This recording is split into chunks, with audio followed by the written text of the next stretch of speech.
क्या मोहन यादव को घेरने की सबसे बड़ी नाकाम साजिश देखने को मिली है? क्या जमीन के नाम पर खड़ा किया राजनीतिक तूफान अब बिखरता हुआ नजर आ रहा है?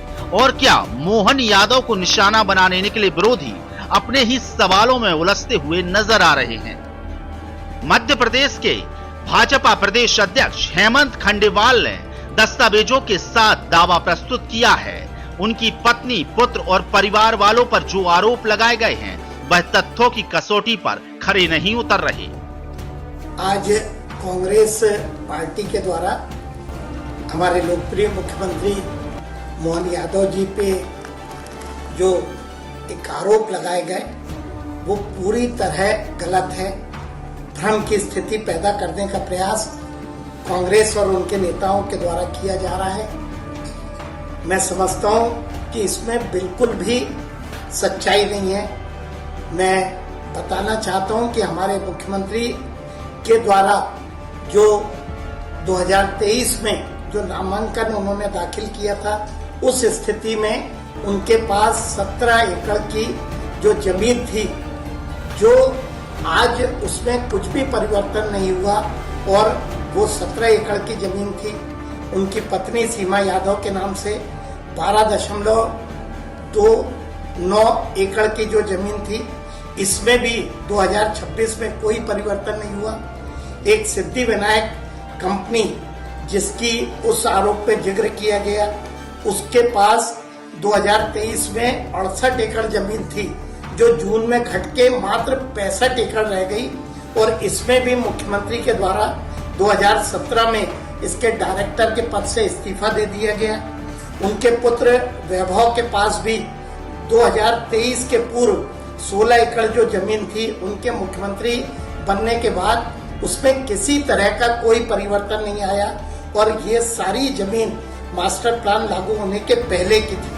उनकी पुत्रवधू जिसकी अभी विवाह हुआ है, शालिनी यादव के द्वारा जरूर 10 एकड़ की एक कृषि भूमि खरीदी गई, जो कि विकसित जो मास्टर प्लान एरिया है उसके बाहर की थी। जो रिश्तेदारों का जिक्र उस आरोप पे किया गया है वो पूरी तरह से गलत है। मुख्यमंत्री और उनके परिवार का कोई उससे लेना देना नहीं है। उनके रिश्तेदार, उनका अपना स्वतंत्र अस्तित्व है, लेकिन मेरी जानकारी में यह आया है कि उनपे भी जो आरोप लगाए गए रिश्तेदारों पे, उसमें भी जो तथ्य दिए गए हैं वो पूरे गलत है। मेरी जानकारी में बताया गया है कि वे भी उस पे अपना स्टैंड लेंगे और जो उन्हें कार्रवाई करना है वे करेंगे। किसी लोकप्रिय मुख्यमंत्री को जिसके द्वारा प्रदेश के विकास में लगातार काम किया जा रहा है, इस प्रदेश को विकसित बनाने का काम किया जा रहा है, चाहे किसानों की बात करें, चाहे इंडस्ट्रियल प्रोग्रेस की बात करें, इस प्रदेश को, मध्य प्रदेश को इस देश के सबसे विकसित राज्यों में ले जाने का काम हमारे जो लोकप्रिय मुख्यमंत्री मोहन यादव जी कर रहे हैं। उनके खिलाफ एक षड्यंत्र का काम कांग्रेस पार्टी कर रही है।